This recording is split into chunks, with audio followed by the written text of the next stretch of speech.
It's the KQ Morning Show. 92 KQRS. Favorite band? I mean, it rotates, but in general, the Black Crowes, I guess. Yeah. Gorman! Yeah! Do you yell that every time you come? I love you so much. Steve Gorman! Doesn't everybody? Don't we all? Right? Is it just me? Big shout out to our friend Patty who sent that into the talk and text line. Oh. As comedian Chris Porter. I couldn't tell if it was when he was at Acme or if it was from a different show. I believe it was. It was either at Acme or at another place that looks a lot like Acme with the red curtain on there. Good morning. The very funny Chris Porter. Yeah, put a pep in my step, boy. Nice. I'd like to get a show of hands. How many people, when they climax, shout out Steve Gorman? How many are going to start doing that now? And again, if it's just me, then okay, whatever. That's how that goes. It's March the 12th. It's a Wednesday morning. Let's get right to your top 5 at 6, shall we? How about this? Number 5 on your top 5 at 6. Tiger Woods. Rehabbing, getting ready to come back. Did you know Tiger Woods still played golf? I was kind of wondering. He can't seem to quit. He made an announcement yesterday. As I began to ramp up my own training and practice at home, I felt a sharp pain in my left Achilles, which was deemed to be ruptured. First of all, who writes words like that? Tiger Woods. Which was deemed to be ruptured. I'm a robot. I don't know what human beings experience in life ever. They expect a full recovery. Tiger Woods with a ruptured Achilles now. I mean, dude, I know it's golf. It's not basketball. But you're 49 years old. You've had more surgeries than most NFL players. Yes. The guy's legs have been completely rebuilt. His back has been completely rebuilt. And he's 49 years old, and he's ramping up to the point where he tears an Achilles. Dude, the universe. You know how many times do you go, I wish the universe would just give me a sign. Let me tell you something. When you wish that, I want the universe to give me a sign. Should I move on to the next chapter of my life? When the clouds split open like a zipper, and a literal hammer that's 30 feet long comes down and smashes you in the Achilles, and the voice of God says, "Get a life, Tiger." You need to listen. Right. Oh, my God. Pass the golf clubs on to the kid. It's time. I mean, 10 years ago, I said he'd never win another major, and then he got one, and then I was like, I guess I should never bet against Tiger Woods. I'd bet my life. I'd bet my home. I'd bet the human race. He's never going to win another major, and he's also never going to win another tournament. Yeah. It's over, dude. You could have had any life you wanted for the last decade plus because your body is betraying you because you stopped taking HGH, and that's what happens. And just get on with it. My God. Anyway, it's so frustrating. The greatest golfer I've ever seen, the most dominant athlete I've ever seen at any sport, and he's just going to go down like Muhammad Ali in 1981, sitting in the corner, not able to answer the bell. Makes me nuts. Of course, he's also a sociopath, so there's also that. I don't personally feel bad for the guy. I'm glad I don't know him. Number 4 on your top 5 at 6, but boy, he could golf. 25% of Americans say they experience burnout in life and in career before age 30.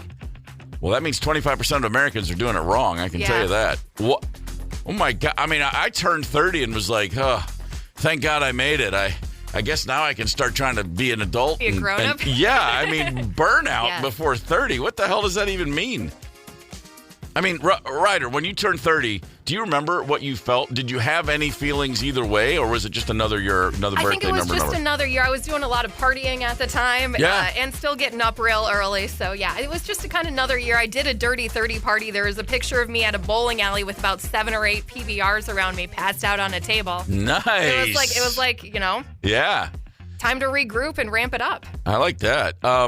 Financial concerns are the number one stress for the Gen Z and millennials, followed by politics, work-related pressures, physical health concerns, and relationships. I get the relationship stress because we have a whole generations of kids now who have no idea how to speak to people. They don't know how to go to a bar and just strike up a conversation with a stranger. Yes. And be okay if it goes nowhere, but you're just interacting with human beings and getting to know other people. Especially in the Midwest. Oh, that's a real hard one for us, talking to strangers. Excuse me, I couldn't help but notice you were looking at the same app I was looking at. Number 3 on your top 5 at 6, Southwest Airlines. I moved to Nashville, Tennessee in 2004, And I was like, what the hell's Southwest Airlines? Like, I'd never even heard of it. And then all of a sudden I was like, oh my God, you mean they have flights for $39 to Florida? Let's go to Florida. And it was awesome. And I had this brief honeymoon with Southwest. And apparently once they got me, they decided, okay, now we'll raise our rates to compete with other airlines. And then we'll still do you can sit wherever you want and we'll give you more peanuts. And so I was a fan for a while. Cool. Over the years, I've been less and less enthralled. And now, forget it, because now Southwest has announced no more free bags. Bummer. That was always part of the thing. 2 ginormous family suitcases stuffed with all our crap, and you didn't have to think about it. You just walked up and checked them in, and they were free. And now they're saying, 2 bags fly free? Forget it. New people running the airline, new pressure from investors, etc. So it was good while it lasted. If you're on the A-list preferred status, which is you charge an arm and a leg for it, you still get the 2 free bags, which aren't really free at that point. Whatever. $5.5 billion in bag fees were collected in this country last year from other airlines. I guess Southwest finally got tired of being cool. Jeez. Yeah. Number 2 on your top 5 and 6, the Minnesota state song. Can you sing it, Ryder? Do you know what it is? I don't. Do you know? Hail, Minnesota? That's what it's called. Became the state song in 1945. The designation never became official, however. So we don't have one. 80 years later, the legislature's like, hang on, let's make this officially our state song.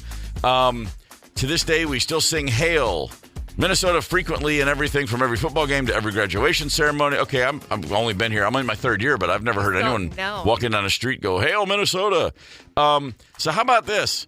A state senator is proposing adding Bob Dylan's Girl from the North Country and Prince's Purple Rain to the list.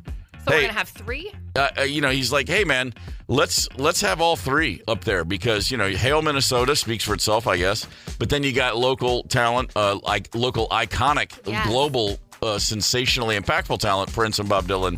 Of those 2, Girl from the North Country or Purple Rain, just don't even think blink. What's the state song be? Purple Rain, because most people know it. Of course, duh. Yeah. It's like, how cool. What message does it send to the rest of the world when you're like, oh, our state song? It's by Prince. Yes. It's Purple Rain. Yeah. We're the coolest state in America.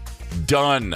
And I love Dylan as much as the next guy, but this is such a no-brainer. I don't think I could sing a single lyric from Girl from the North Country or whatever the song is. Okay, well. Sorry. Well, then I know what you're going to do for the rest of the day. At the end of the day today, when we talk about our afternoon, you're taking a class in Dylan. Purple Rain. It's a no-brainer. Hey, Vadnais Heights, glad to have you with us this morning. Vadnais Heights. Oh, Vadnais. I'm just doing someone a favor by spelling it out. Number 1 on your top 5 and 6. Another Minnesota Vikings legend has moved on. Quarterback Daniel Jones. God, remember the Jones era? Late in the season, he came over from the Giants and he stood there and held that clipboard. And I was like, man, we fight. I don't know, something that just felt okay. All was well in Viking land when Daniel Jones held that clipboard. He has moved on. He's going to the Indianapolis Colts. The Colts are like, yeah, you know what? We're going to give this guy 1 year. We'll give him $14 million to see if he wants to take the starting quarterback spot from Anthony Richardson, who's turned out to be a great athlete who has no idea how to play football, sadly, for the Colts. But as a Colts hater, as a man who has just sent poxes and hexes and curses towards that team since 1984 when they moved from Baltimore and tore my guts right out of my stomach, I think this is hilarious. Okay, good. Yeah, please take all the crap quarterbacks and players you can in Indianapolis. I love seeing you falter. There is your top 5 at 6. Connect with us on the KQ Talk and Text line. 651-989-ROCK. That's 651-989-ROCK. 92 KQRS. I'm Steve Gorman. This is KQRS. Somebody to Love by Queen. Freddie Mercury wrote that song with Aretha Franklin in mind. Oh, yeah? Can you imagine her just belting that thing out? My God, that would have been fantastic. That would have been incredible. Never got around to it, sadly. But, hey, Fred did okay with it himself, at the end of the day. We are looking at a midweek mixtape for the day. What should the Minnesota State song be? A state senator introduced a resolution. He said, okay, we got Hail Minnesota. Let's add Bob Dylan's Girl from the North Country and Prince's Purple Rain to that list.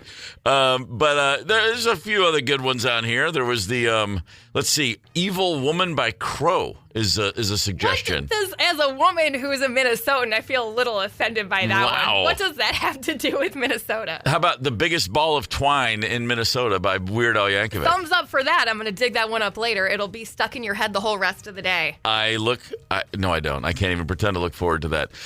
Let's hit us up on the KQ Talking text line. Let us know what you think the Minnesota State song should be. In the meantime, why don't we have a quick look back? Sports history with the KQ Morning Show, 92 KQRS. On this day in 1961, the Twins played the Tigers in spring training, and Paul Giel made his first start for the Twins. He was a two-time All-American Golden Gopher tailback, doing double duty, football player, runner-up for the Heisman Trophy in 1953.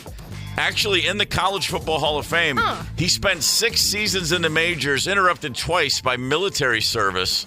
Because, hey, when Uncle Sam calls back in the day, our best athletes would go.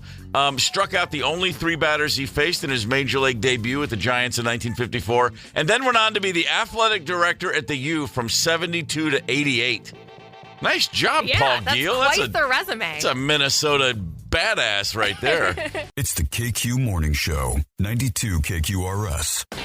It's the KQ Morning Show on Minnesota's Classic Rock, 92 KQRS. Putting together a little bit of a midweek mixtape. If you have a thought on what the Minnesota State song should be, a state senator has introduced Purple Rain and Girl from the North Country by Bob Dylan as possible contenders to go alongside Hail Minnesota. We would love to hear from you, 651-989-ROCK. The kids are not all right. The newest TikTok trend, this is I feel like this is the least dumb one that has come up. Oh, it just grinds my gears. Here's the deal. Very simple. It's called the airport theory, and people are on TikTok posting videos of themselves. They've got this whole concept of, assuming you're not checking a bag, you can get through TSA and get on your plane in only 15 minutes. A 15-minute countdown. Yes. Walk into the airport, get to your gate, and get on that plane in 15 minutes. And people are trying to do this. And my first thought is, okay, fine. If you're at Sioux Falls Airport, go for it. You and 6 other people will be waiting there. My daughter goes to school in Harrisonburg, Virginia. There's a tiny little regional airport there. Okay. You fly in, you fly out, and there's 1, maybe 2 other people waiting to get on that little puddle jumper. I've done it, and it's great because the flight takes off at 7 a.m. and you walk in at 6:52, and you have no problem of getting on that plane. Have you dared to go as late as 6:52 for a 7 a.m. flight? At that little tiny airport, yes. You have? Yes. See? The airport theory is working, man. But the airport theory is not working at an airport where anybody actually wants to be. and I give MSP credit. That is a very busy airport, one of the bigger in the country. And compared to my experiences at many other airports, man, they get you through TSA very quickly there. Any time of day, even if it's a long line, it's moving, it's going well. Yes. It's great. Where I came here from Nashville, an airport with half as many flights a day as Minneapolis, St. Paul, and a place where you are going to wait in line for a long time. That airport makes me ill physically. It's just so annoying. But the 15-minute theory, man, this is not the 80s. This is not the good old days when anybody could walk to the gate, didn't have to have a ticket. You could just walk in, go where you wanted. Up until that first Gulf War in 91, and it was great. You got someone flying into town, just go meet them at the gate. Just go wait for them to walk off the plane. I do remember those days. Those were good days. Going to meet cousins at the airport. No, I love this because I'm always getting to the airport like 2 hours early and then clocking the time it takes me to get through TSA and find my gate. As long as I'm not like way, way, way down Concourse C at the very, very end, I feel like I have frequently done this in 15 minutes or less. Well, and then I'm like, why the crap did I show up 2 freaking hours early to drink $8 beers at the airport bar? Well, the old 2-hour thing. I lived in Atlanta for years, and that always made sense there because that's the busiest airport in the world. It is. And no matter how busy they get and no matter how much they brag about it, they still never get enough people to work the x-ray machines to make it easier. You can fly you can be leaving Atlanta, Georgia, and you're like, yeah, you know what, 3 hours? Why not? Just get there way in advance.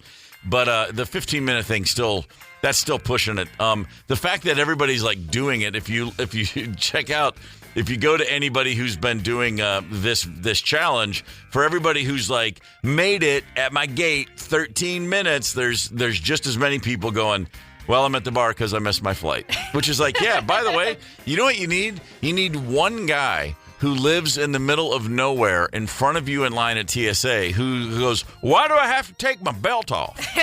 That's all it takes. It takes one person. That is fair, yeah. And I have stood right behind a man who those were his exact words at TSA. They're like, sir, you have to remove your belt. And he had a dinner plate-sized belt buckle.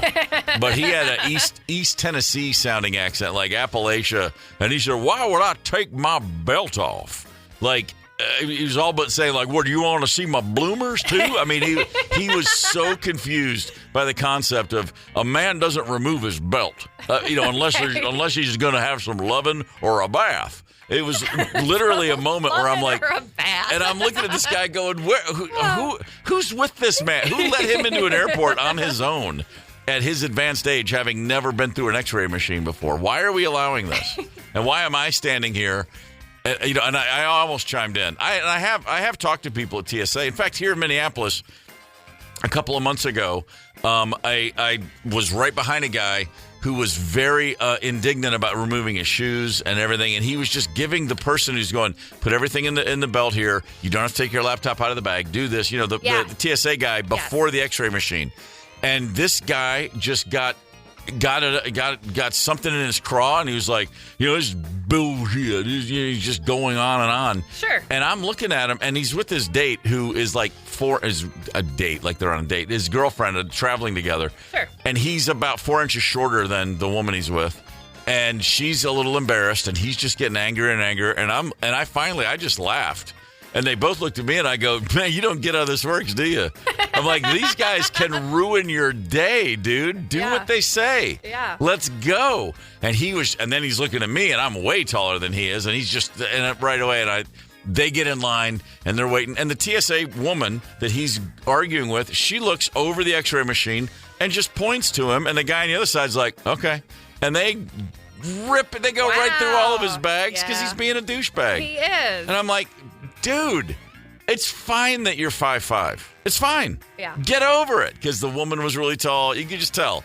First of all, I don't like a woman telling me what to do. Secondly, I hate that she's way taller than me. And thirdly, and he just went on. And I hate to be so generalize like that. But at the end of the day, I was like, you're just a pissed off short guy. and you're at the wrong place to be pissed off. I don't know. Some people do overcome it, but Napoleon syndrome is real. Oh, sure it is. Yeah. And I get it. I mean, it's actually I don't get it at all. I'm 6'3". I know. And then you have trouble with the bald guys too. Did you coast through TSA extra fast because you were being so cool? No, they just kind of wave you on through? No, they didn't go through my bag. I mean, they never opened my bags up. I know what looks suspicious or not. Okay. I'm pretty established as a traveler these days. So I do move very quickly. You're though, a pro. And yes. I am like. My greatest sin in life would be if somebody was like, I was behind this guy at TSA and he took so long. If that was me, I'd be mortified. I'd melt like a candle. It's like, no, I'm gonna be the guy keeping this line moving. And my kids are the same way. I raised my kids like, hey man, you're not a little kid in an airport. You're an adult traveler. You're a tiny adult. Yeah, you're a tiny adult. And when we get through TSA and when we sit down to put our shoes back on, the second they're on, stand up and leave. You don't sit there. That's my other thing. Oh my God, when you clear TSA and they have those benches so you can put your stuff back together, and you see people and they just sit there and pull out their phone. It's like, that's not a chair. No. That's not a chair. That's right. a get your crap together and keep moving way station. You are not here to check emails. Stuff like that drives me crazy. I do want Steve Gorman's 10 golden rules to get through TSA. Oh man. Mostly just shut up. You know what I mean? Like, just before you get to the airport, think, do I really need this stuff in my pockets? Like your keys, put them in your bag that you're going to check. Get everything out. Make it easier on your fellow passengers. If you're wearing a sweatshirt and a jacket and then you take off the jacket, guess what? You need to take off the sweatshirt too. I hate to break it to you. Think about this crap before you get there. Do us all a favor, would you? It shouldn't be that difficult. Just saying. Oh my God. I get all crud. This is like the beast. This is like when I'm trying to get off an elevator and someone steps into it. And I'm like, that's not how it works. That's not how it works. Let the man off the tiny little box before you get into the tiny little box. Okay? Yes. Just let me out. I know. My God. Why are you in such a hurry to get into the tiny little box that could get stuck in between floors? Well, this is why I take the stairs. All the time. That's probably best for a variety of reasons. Yes. Yeah, it's a really good idea. Ever found yourself in a situation where you had to save someone's life? No, I don't think so. A 9-year-old. I think they'd be dead if I did. A 9-year-old found himself in that situation, and thankfully, he knew what to do. Hang tight. Connect with us on the KQ Talk and Text line. 651-989-ROCK. That's 651-989-ROCK. 92 KQRS. I saw Bryan Adams once in concert. Have you ever seen him, Ryder? No, but I hear it's actually way better than I'm picturing. Yeah, trust me. Freaking spectacular. Summer of 99, not 69, 1999, playing a bunch of shows in Europe, and we did there was a show at a stadium in Switzerland, and it was like Aerosmith was headlining, and then the Black Crowes and Bryan Adams and Lenny Kravitz. It was like a big festival. Yeah. Lot of bands on there. And Bryan Adams went on second on the bill, right under Aerosmith. And I was like, really? Like by 99, and it's a festival. It's it's a stadium show, and it's like rock. It's like Lenny Kravitz rocks, and then the Black Crowes rocked, and then I was like, Bryan Adams? And they walked out on stage, and it was a 3-piece band. Sure. Bryan Adams played bass and sang with a guitar player and a drummer. That was it. They were all wearing white matching suits, and all their instruments were white. Everything was white. Okay. And they walked out there. It was like the stadium erupted when they walked out. All right. And he played for 60 minutes, and every song he played was a giant hit. And everyone sang every word to every song at full voice. And I was like, my God, the Swiss love Bryan Adams. But I was watching the show, and it dawned on me. I was like, wait, this is great. And they were really kick-ass drummer, and they were rocking out. And I was like, I just know Bryan had it in him. Who would have thought? That Robin Hood song just threw me off the scent. Those things are strange like that. Hey, check this out. In Raleigh, North Carolina the other day, a 9-year-old kid at school, he's out on the playground. He and some kids are out there shooting hoops, playing basketball. Things go suddenly awry. And again, a 9-year-old kid knows exactly how to handle the situation. So last week, we were playing basketball, and he ate a granola bar, and then we started playing longer until he started choking. And then he was trying to say, hold on, but he couldn't because he was choking. I didn't know he was actually choking, so I just did my thing, which was a Heimlich. I learned that from YouTube. A Heimlich. First of all, I did my thing, which was, wow. I did my thing, which was a Heimlich. And we should only refer to that as a Heimlich from now on. Yeah. Way cooler name than the Heimlich. A Heimlich, there's video of this. There's like CCTV cameras captured these kids under the hoop. And as you heard, a kid starts to choke, and he is still on his feet, but kind of goes limp. I mean, he's like not sure what to do. Doubled over. Yeah, and a 9-year-old runs up behind him and gives him a 1, 2, 3, and then that one, the third one, he's giving him a strong Heimlich, and boom, saves the kid's life. It's fantastic to see. Oh, yeah, badass of the day. I can't believe he didn't run screaming for a teacher. I can't believe he had his wits about him to do this, because I'd be screwed. That's a smart kid. When I was 9 years old, I don't think I would have had the Heimlich in my back pocket. No. I have it now. Only because, I'm old and I've seen it enough times. But I've never had to use a Heimlich maneuver. I mean, I've patted people on the back really hard to get them to cough something up. Yeah, hoping that would work. Never quite the Heimlich. Ever? I've never even seen somebody perform that. I think it's weird that you're saying you've seen it enough times. No, I mean, I'm not in person. I'm saying I'm just aware of it. Okay. I know roughly what to do. I did watch a video the other day of how to give yourself the Heimlich. It's like, hey, sometimes you're alone, you can choke, and it's all about you got to have a chair and you fall into the back. And I was watching it and I was thinking, Yeah, I think I'd just have to just send a couple of quick text messages. Today, it's a damn pierogi again. Sorry, my bad. Love you. But my brother Doug gave a Heimlich. We had the family restaurant, a very bizarre final chapter in my dad's business life before he split in 1982. We had a family restaurant. Okay. And my brother was a waiter, and I was, three of us, the three youngest boys worked there. Two of us in the kitchen, one of us suitable for public viewing was out as a waiter, apparently. And, but he, a woman, a very old, and I mean like, she looked like the woman on the Titanic old.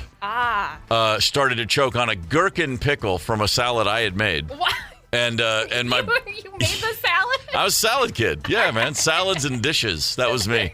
And Doug ran up behind her, saw her choking, and her friends, everyone was like, oh, she's choking. Oh, no, she's choking. They were freaking. And he ran over, and she was sitting in her chair, and he just kind of picked her up and the chair, and a couple of big squeezes, and that gherkin just flew right out of her mouth. Nice. And then she went to the hospital because he probably bruised at least a couple of ribs. I mean, he really went for it. He was, panicked and knew what to do. Yeah. Saved her life, but she was hurting. Oh. Yeah. Like, that's what they always tell you about the Heimlich. The reason I'm nervous to do it is they're like, don't crush anyone's ribs. And I'm like, I'm not a doctor. I don't know where the ribs are. Come on. Yeah, really, man. Just how about let's clear the throat and then deal with the damage. Yes. In the aftermath. CPR, do you think you could handle CPR? Now that they've switched it from the chest compressions and the like mouth-to-mouth stuff, now that they're just doing the standalone chest compressions, I feel like I got that because I'm bad at multitasking. And they say you should have a song in your head, like it's Staying Alive. Right. It's like some. You just go with the tempo. Hear that song? The ha. Little problem here. What's that? The adrenaline you'll be experiencing when doing that, you're going to be doubling that tempo. Yeah. If you can do chest compressions on someone that you think just had a heart attack, and you can actually have Staying Alive in time in your head, then you're in the wrong line of work. What about you? Can you are you feeling confident about CPR? Yeah, I had a couple courses. I did the mouth-to-mouth thing, not on I had a whole course where I learned how to do that on the dummy, and I think in a pinch if need be. But the chest compressions, I got that going. What if the lighting falls from the ceiling and my arm gets severed? Are you good with the tourniquet situation, or am I? No, you know what I'm great at is making you think in your final moments that I'm good with the tourniquet situation. I would give you all the peace of mind you need. Oh, no, I got this. I'd rip the belt off or I'd find something. I'm like, you just need to breathe and just think nice thoughts because you're going to wake up at the hospital and then you wouldn't. But then I would at least think, hey, I comforted her. She believed in me. My final act was to lie to a person right in their eyes and tell them I was going to handle this. You got any life-saving tasks you can perform? 651-989-ROCK. Maybe we'll write a song about it. Maybe that'll be the Minnesota State song. Oh, yeah. And we got plenty of things to get into today, but the Minnesota State song is up for grabs. Hang tight. It's the KQ Morning Show, 92 KQRS. It's the KQ Morning Show on Minnesota's Classic Rock, 92 KQRS. We have been discussing the Heimlich. The Heimlich maneuver, Yeah. The Heimlich. A 9-year-old boy saved his buddy on the playground with the Heimlich, and in conversation, we went back and forth, and now I have a couple text messages to share, and this is a good one. Not to be lame, this is nothing lame about this text. No. You're actually not supposed to pat someone on the back that's choking. Okay? I didn't know. Gravity and patting will make it worse. Unless it's a baby, then point their body down and pat on the back. That uses gravity in their favor. Otherwise, adults and kids, gravity plus patting equals bad. Okay. Noted. No, I totally appreciate that. And then here's another text from someone who claims to be Ryder's dad. Okay. Speaking when did Dad ever save a life? Dad. Uncle Pat put his head through a windshield, and Grandma B couldn't change the bandages. Forehead looked like hamburger. I did, 18 years old. Does that ring any vague bells in your memory? I do kind of remember the story. The way my dad tells growing up, he's got 4 brothers, and all of them are a little bit special except him, including Uncle Pat. Okay. So good morning, Uncle Pat. All right, Uncle Pat. Sorry about that hamburger forehead, man. He's grown out of it. Okay, He's grown out of it. Our good buddy Tubby wrote in, never had to give CPR before, but when my dad was the controller at the Holiday Inn downtown Minneapolis years ago, he had to wake up a passed out Andre the Giant next to a decorative tree by the indoor pool. Oh, man. Tubby, I want to hear more about this story because I imagine that Andre the Giant does not wake lightly. How much does it take to get him to pass out? Andre the Giant? I mean, you've heard the legendary stories that's about what him I mean. just pounding beers. Yeah, there was a Sports Illustrated article when I was a kid, and it was bottles of wine and cases of beer daily. And he would say, like, if I need to lose 30 pounds, I just stop drinking for 4 days. And it was like, wait, what? My man was working it. Speaking of passed out by the pool, I myself have spent some time passed out by hotel pools where I wasn't a guest. You find a motel that has a pool and they've got that pool furniture, the things you can lay on and you adjust the back. The lounge chairs. Lounge chairs, exactly. There was a time when me and a buddy would just find one of those when we needed to crash and just hop the fence and you just say you're a guest and you passed out by the pool. Oh, we snuck into apartment pools when I was a kid. The Lamplighter apartment complex in Lakeville. Good morning. The Lamplighter. Yes. The apartment complex in my hometown was the Canterbury. Was the one where you try to get in and get by that. But the Canterbury, it might have even been the Canterbury Arms. I think it was just a Canterbury. But it was real fancy. And some of the teachers, like the single teachers at our school, lived there. And we were always convinced they were like having swinger parties and stuff. They maybe were. It was the 70s. I mean, they were just, if that was the case, they were just keeping up with the trends of the time. Went to the Canterbury once. I had a girl in my. I didn't go there. I should say a kid in my school. This is 6th grade. Okay. She and her mom lived at the Canterbury Apartments. Her mom, her mom had divorced, and that was like, oh my God, her single mom, a divorced mom. This is like, late 70s, and. I used to, and this kid was in our class. Her name was Sherry. She had unfortunate hair. It wasn't even the hairstyle. The hair that just grew naturally. The hair that grew naturally it looked like a Brillo pad. I mean, there's no other way to say it. And but like a ginger Brillo pad. So she had it bad. And big 70s glasses, she was having a rough go. And so my buddy and I would prank call them just because, what else are you going to do? Just because, hey, let's prank call Sherry and her mom. And we would do this. And one day on a Saturday, doing this very thing for the 50th time that month, I called the number. Yeah. And Sherry's mom answered, and I was like, and I would just, this is what I'd do.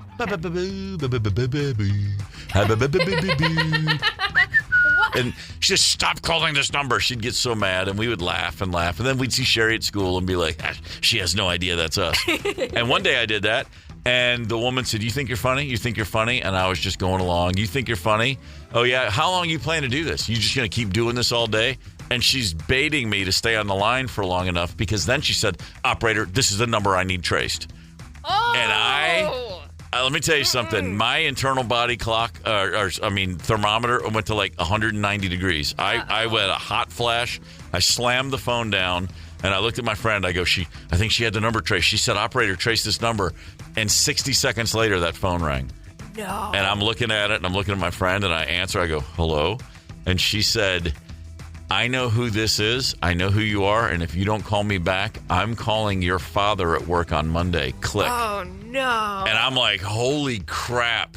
And so I then picked up the phone and I had to dial that number back. Yeah. And talk about just turning the screws. Yes. She threatened to call my dad at work, which is worse than calling him at home, of course. Of course, yeah. I call her back and she goes, I can't, because we had been doing this for days and weeks, really. And I got it. It was my greatest ever spur of the moment, got out of jail free moment of my life at that point. Okay. And she said, "What is wrong with you? Why are you harassing us? What in the?"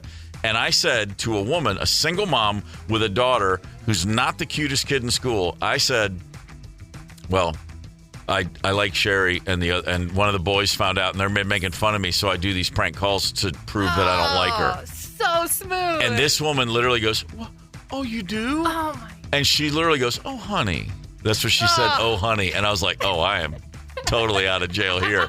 And she said, well, I know it's tough at your age. She just completely changed her tone and was marvelous about it. I mean, I feel now I felt like an asshole for so long for this.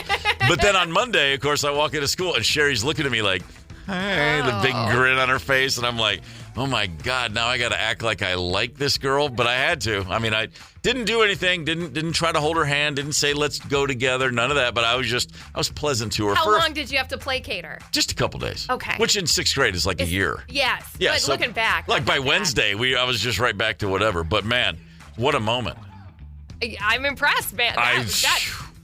Very quick thinking for a 12-year-old. Very quick thinking. And then, by the way, the great postscript is about 10 years after this. No, 8 years later. I'm working at a grocery store one summer. My summer job, I'm in the produce section of the grocery store. Yeah. And we're back there in the backstage area, and I'm slicing cantaloupe or doing whatever. And the produce manager, I hear him talking to a woman or a girl, a female. Uh-huh. And I look up, and I'm like, oh, my God, that's Sherry. I hadn't seen her because she didn't stay at our school. Okay. I hadn't seen her since 6th grade, and now I'm like in college. But there's no mistaking who she is. Sure. And she's talking, and they're just having a conversation about what we're going to do. And, hey, get this. She's like, okay, great. She goes, thanks, Nick. And she looks over Nick's shoulder, and she sees me. And I'll never forget this, too. She goes, Gorman! And Nick turned, he goes, oh, man, there's a story there. And I was like, no, there's not. Hey, No, Sherry, there's not. how you been? She just turned around and stomped off.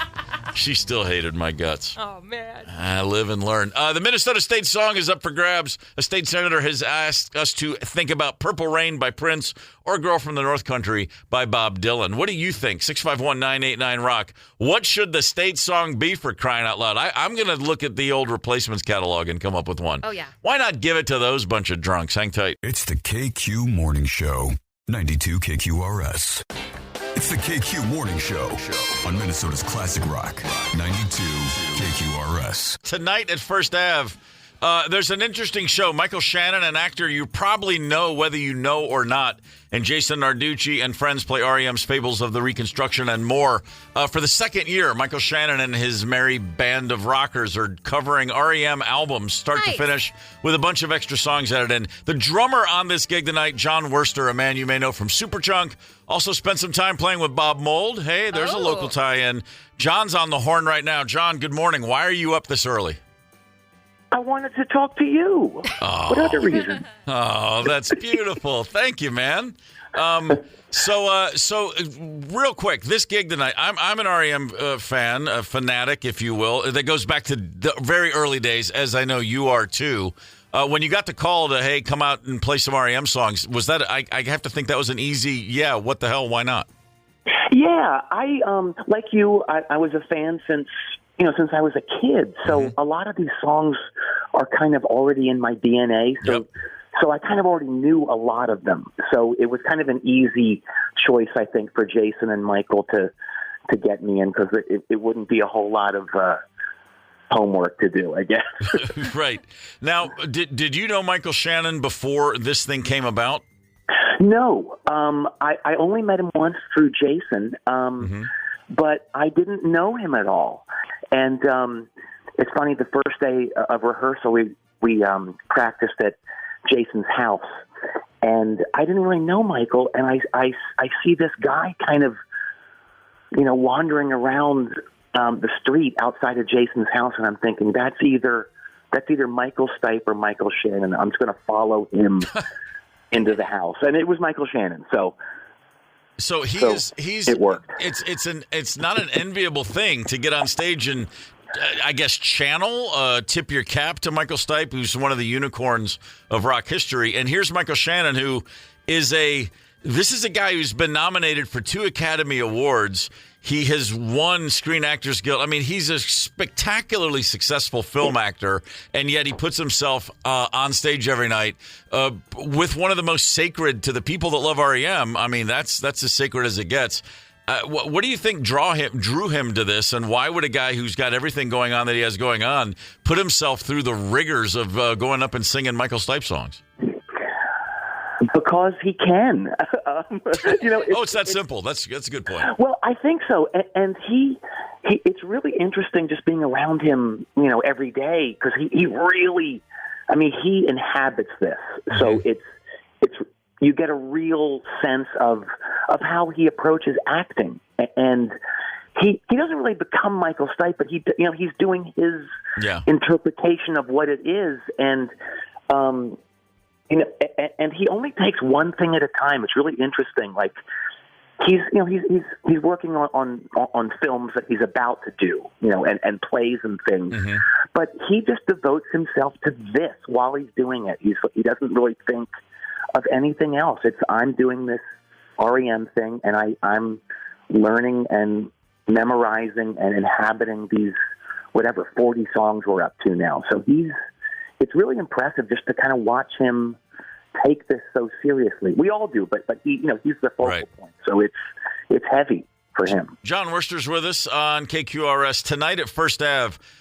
This show, Michael Shannon and Jason Narducci and friends. So playing REM's Fables of the Reconstruction, the third album by REM fans know that was like a fork in the road moment for that band. There's some weird, let's just call it, there's some weird songs on that album.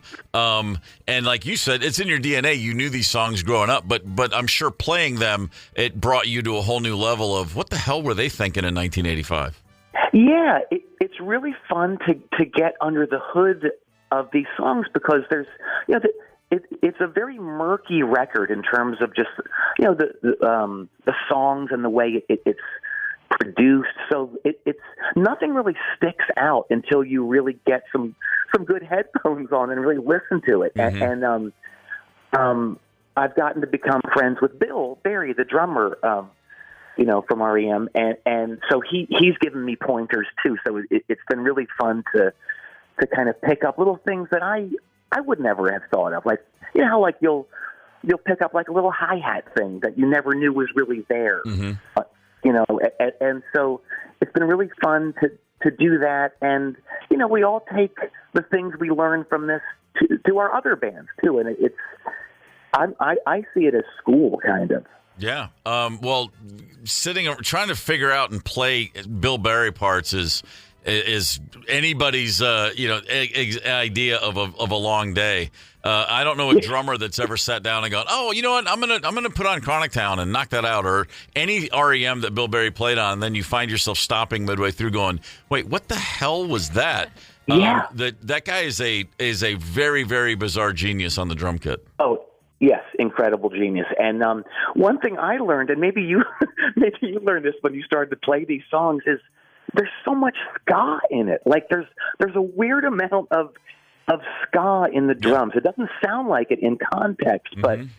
but I think they pick a lot of that up from touring with the English Beat and that kind of party scene back in the early 80s. So that's a real interesting thing I didn't really pick up on until I started playing the songs a lot. April 5th, 1983, I saw REM open for the English Beat, but who can remember such details? Right? You know what I mean? Right. It's like one of the big nights of my life. So today on the show, Jon, we've been talking about the Minnesota State song. It's called Hail Minnesota, and a state senator introduced, he wants to add to the list, he thinks Bob Dylan's Girl from the North Country and Prince's Purple Rain would also make for great Minnesota State songs, but you've spent a lot of time and played a lot with Bob Mould. I think we should throw a Bob Mould song out there. What comes to mind? What's a Minnesota State song option from Bob Mould?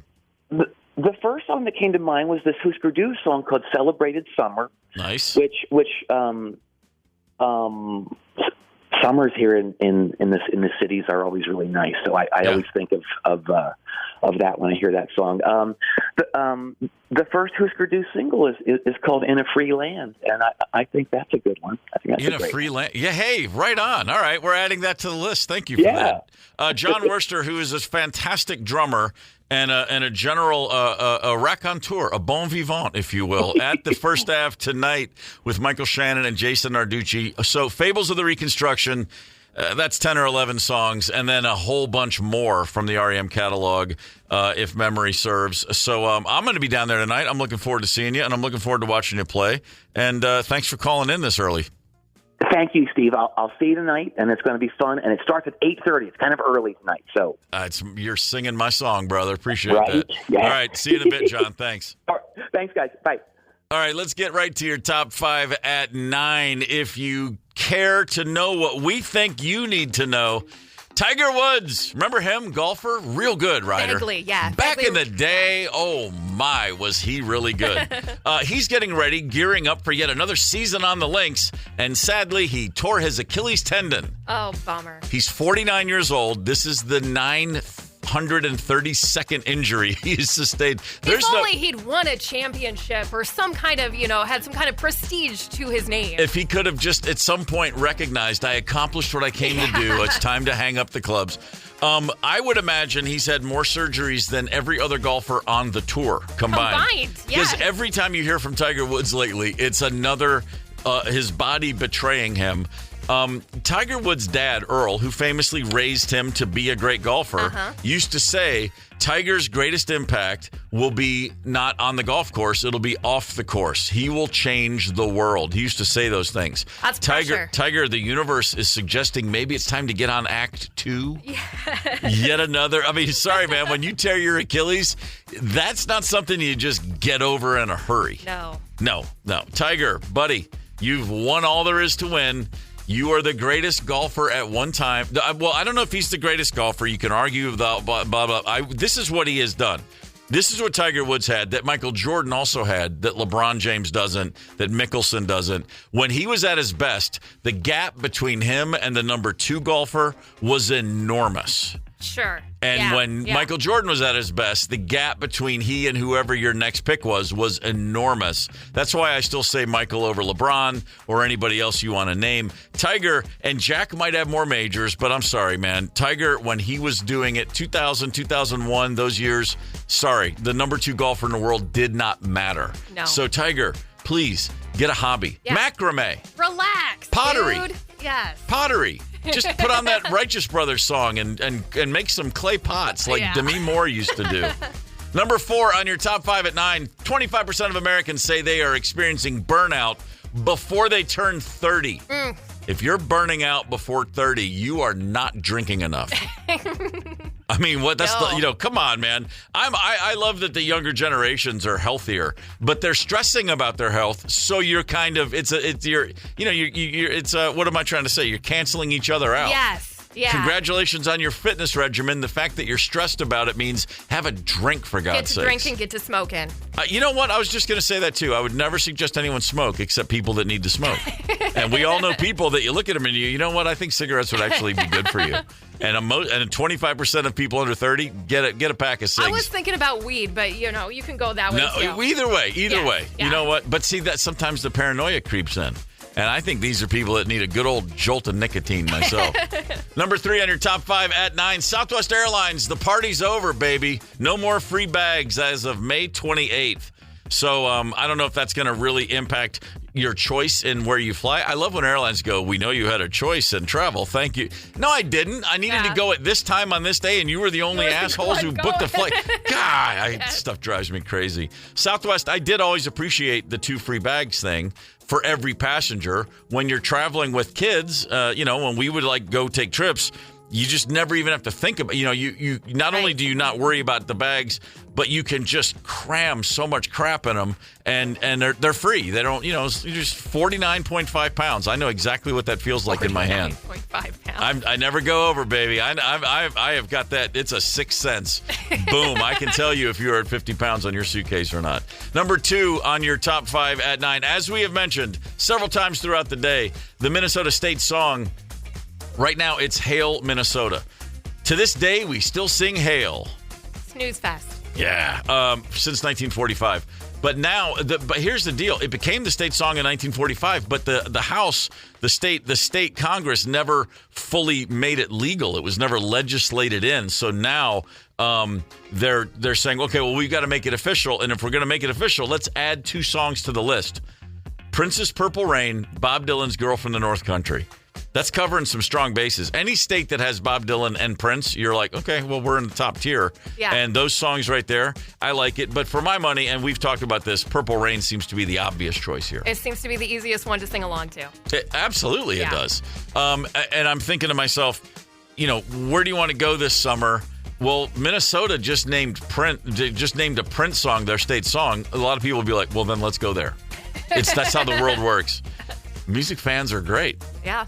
Maple Lake, glad to have you with us this morning. Just a quick hat tip to Maple Lake. Yes. I can't believe there's a lake of maple syrup in the state. You think that would get more sticky. You think that would get more attention? Mm-hmm. Number 1 on your top 5. at 9.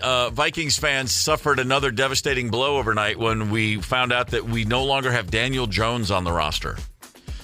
Yeah, real bummed Remember about that? The Daniel Jones era? Remember those glorious days of the second half of last season when he came in from the New York Giants to hold a clipboard and be ready to play? Mm-hmm. Yeah, those days are over. He's going to Indianapolis, a one-year deal for $14 million to see if he can wrestle the starting lineup position away from Anthony Richardson.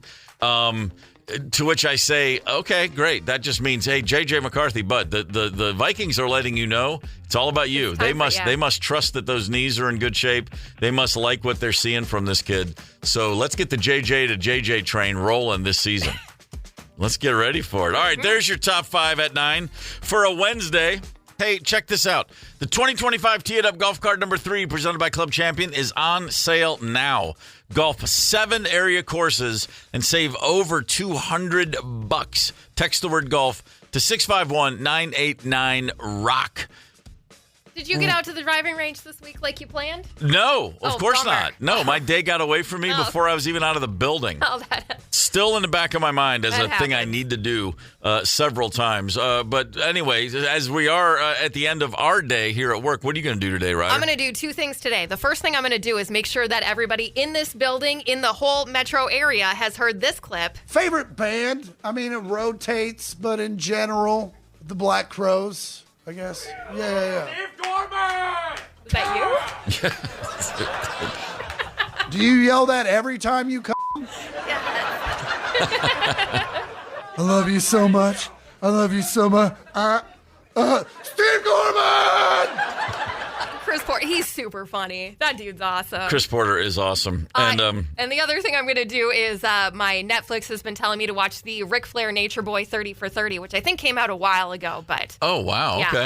always worth diving into those 30 for 30s. All right. I only got one thing, which we just talked to Jon Wurster a little while ago. I'm going to go to First Ave tonight and watch this Michael Shannon and Friends performing old REM songs. A couple of people texted in. That is Michael Shannon from Boardwalk Empire and all that. Yeah. Stuff. Oh, yeah. No, he's huge, and he's going to be on stage at First Ave. Show starts at 8:30. If you're an old REM fan or a Michael Shannon fan, or just want to buy me a beer, come down to First Ave tonight. We'll make it easy for you. Good pick. Tomorrow on this show, Sam Ekstrom. We're going to have a Vikings free agency breakdown. Oh, yeah. Yeah, I like that. Looking forward to that, seeing what Sam thinks of what the team's doing this offseason. Chris Nelson's up next with Wild tickets during the free ride at noon. Hang tight. Get the KQ Morning Show podcast wherever you listen. 92 KQRS.